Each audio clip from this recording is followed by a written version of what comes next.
All right, Shalom. I want to give all the praise, honor, and glory to Yahweh Bahasham, Yahweh Shai Bahasham Rakakwadash. Double honors to the apostles and elders of Great Millstone who taught me this truth. Shalom to the hopeful elect. I'm back with another quick lesson through the Holy Spirit, the Rakakwadash. And the scriptures directly condemn all the pagan rituals that are tied to Halloween's roots in Samhain, the worship of the dead. Okay. And we'll come back to this article in a little bit, but that's the society that we live in. All right, I had did a lesson going into this article before. It says meddling with mediums, despite the Most High's warnings, occultism is thoughtlessly being absorbed by our culture. All right, that's the way of America, man. As we know today, people are going to be fully involved in, witchcraft, sorcery, glorifying spirits and ghosts, the dead, and all of that madness. All right, so I just wanted to do this quick lesson just to go into the roots of Halloween, and all the demonic practices. All right, and we know that a lot of these people don't care, especially our people, you so-called Negroes, Latino, Native Americans, Hispanics. All right, but this is more or less edification that has to go out, because as we know, the majority of you Christians are a bunch of hypocrites, so. Just wanted to grab a couple of scriptures here and wrap this up. But I had saw this earlier here. Let's play this. You are actually a practicing witch, right? That is correct. What does Halloween mean to witches? And is there something significantly spiritual about Halloween? Yes, truly. Samhain, the original holiday celebrated by the Gauls, the Celtic people that ruled over most of Europe. You would actually celebrate by honoring the fallen dead who would come back to your home at this point to check in on you. You would leave offerings for these passed on loved ones, and that's what became the Samhain tradition. In fact, even dressing up is part of that same ritual, where if you give the appropriate tidings to your lost loved ones and your ancestors, you actually receive what you have dressed as. So you personify different aspects into your life, and that is what your costume is actually supposed to represent. Whatever you dress up as, you're receiving from what you're dressed as. Yes, wow. That's one of the original intentions. Is there anything spiritual about carving a pumpkin? Is there something like... Yes. So that is the warding to the negative spirits, creating that jack-o'-lantern, that scary face. If you actually look up original turnip jack-o'-lanterns, they're terrifying. He was passionate about talking about how spiritual Halloween is. If you can't take it from a Christian saying it's satanic, at least take it from a witch. You are at... Man, you see? And somebody put in the comment, it says, dang, bro, and yet Christians in my comments are calling me legalistic and religious for warning people against it. Yeah, because we all know that you damn Christians are a bunch of hypocrites, man. All right? And all you do is make excuses to justify, your wickedness, right? Real quick, Ephesians 5:11. And it reads, it says, Ephesians 5:11, it says, and have no fellowship with the unfruitful works of darkness, but rather reprove them. And here it is. You so-called Christians are all about Halloween, man. You participate, you get all into it, man. All right. Halloween is rooted in darkness, man. Death. Okay. Sorcery.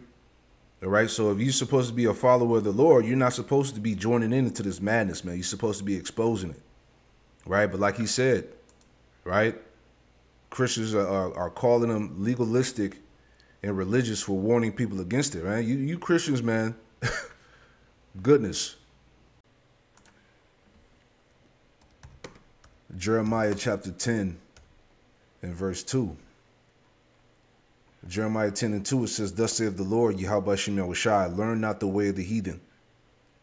Learn not the way of the heathen, all right? That's self-explanatory. And be not dismayed at the signs of heaven, for the heathen are dismayed at them. 1 Corinthians chapter 10 and verse 20 says, but I say that the things which the Gentiles sacrifice, they sacrifice to devils and not to the Most High. And I would not that you should have fellowship with devils. You cannot drink the cup of the Lord in the cup of devils.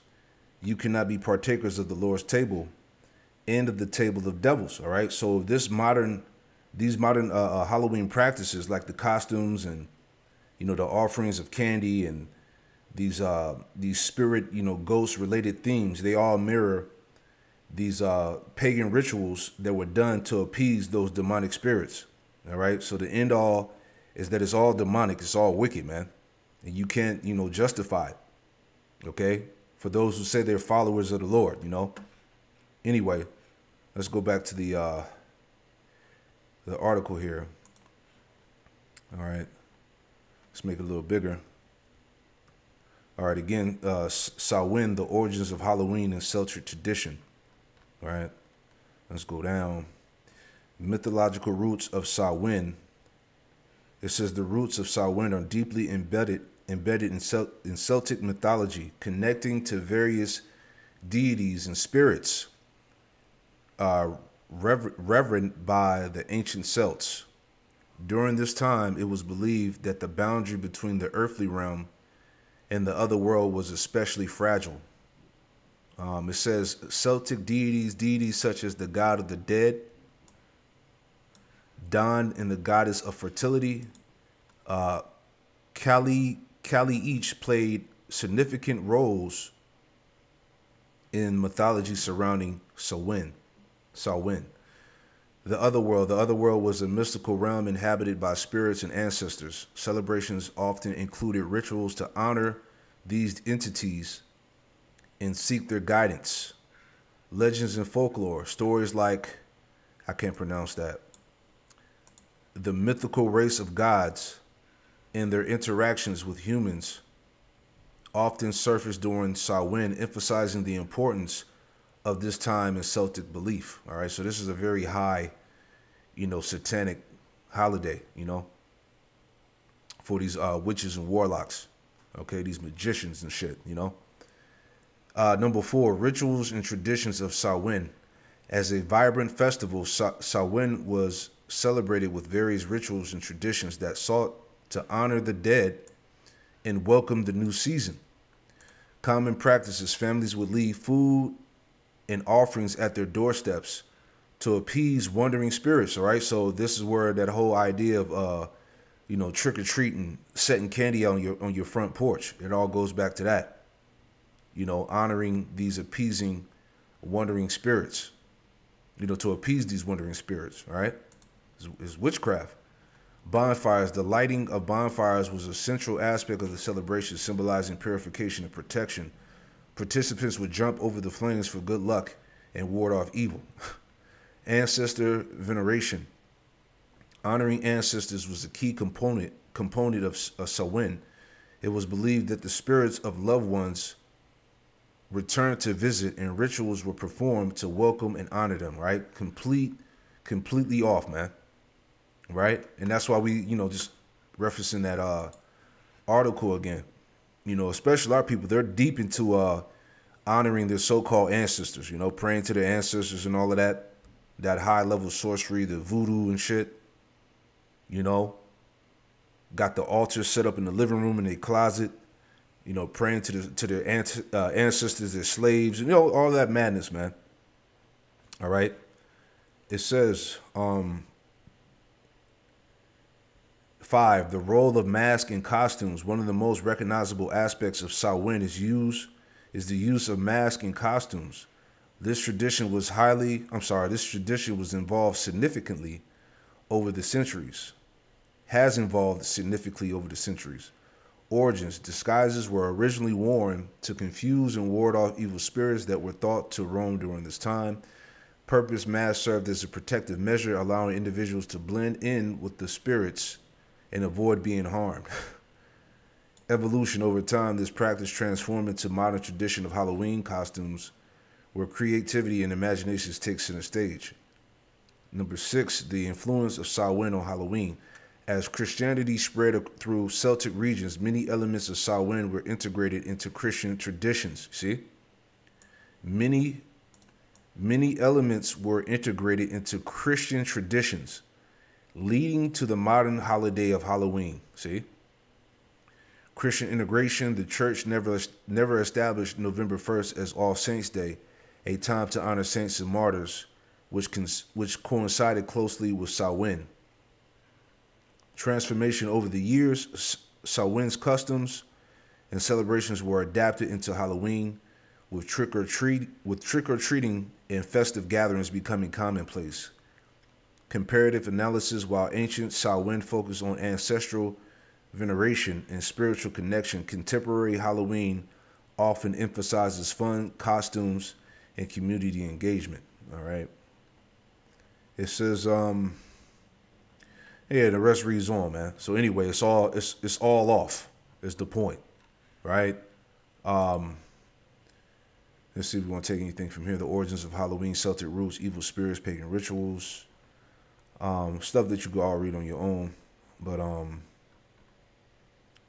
you know, yeah, as we read earlier, like other ancient Gaelic festivals, Samhain was seen to be a liminal time when the boundaries separating the spiritual world and the real world were reduced. This is why Halloween has become associated with appearance of spirits, fairies, ghosts from the mythical underworld. All right, as you see here. All right, evil spirits. Okay. When the lines were blurred between worlds of the living and the dead, Celts used the opportunity to honor and worship their ancestors. Many, however, were concerned about the access darker and evil spirits had to influence those in the real world. Sacrifice, Roman and Christian influence, so on and so forth. All right, you can read that on your own. All right, so we get it. All right, because I saw this yesterday. All right, let's pull this up as well. You know, so it says, have Halloween decorations become too scary? The skeletons are taller, the witches seem to be more lifelike, and the blood and gore is more plentiful. Right, and you see that out there on the streets in the neighborhood, man. They got these big ass, you know, skeletons and monsters, man. You know, here's the video they posted on the article, man. This is the shit that people have up in the yards. Okay, people go overboard with this stuff, man. So like these people, they're all about, you know, continuing these pagan practices, man. Right? They could care less about the origins of where they go back to, because this is a demonic place, and this is why the Lord is getting ready to destroy this place, man. You know. Let's see. There's all the crazy ass pictures here, man. You know, we're not gonna read this long article, but you get it. You know. These people have gone above and beyond with these decorations, man. But anyway, let's grab one more, and we'll wrap this up. This is Deuteronomy 18 and 9.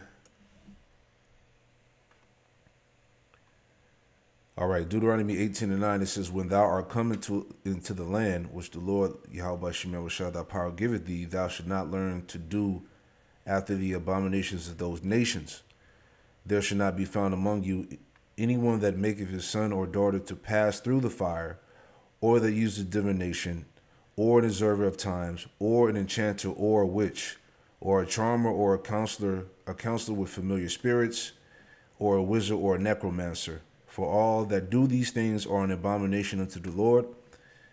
And because of these abominations, the Lord Yahweh Shem Yahushai doeth drive them out before thee. All right. So again, as it is written, man, the Lord is against all of this madness, you know. So just wanted to put that out there, man. But you know, these people especially a lot of people, they're going to continue to forward these pagan traditions, as I said before. Right. I thought this was hilarious too. NBC News, it says, Happy Halloween. DHS spokeswoman responds to report of immigration agents wearing horror masks in L.A. That's messed up, man. All right? People will be getting snatched tonight, you know? Crazy. All right? But anyway, you know, just want to bring that out. All right? Again, the origins of Halloween and its connection to Samhain and the worship of the dead, you know? Shalom.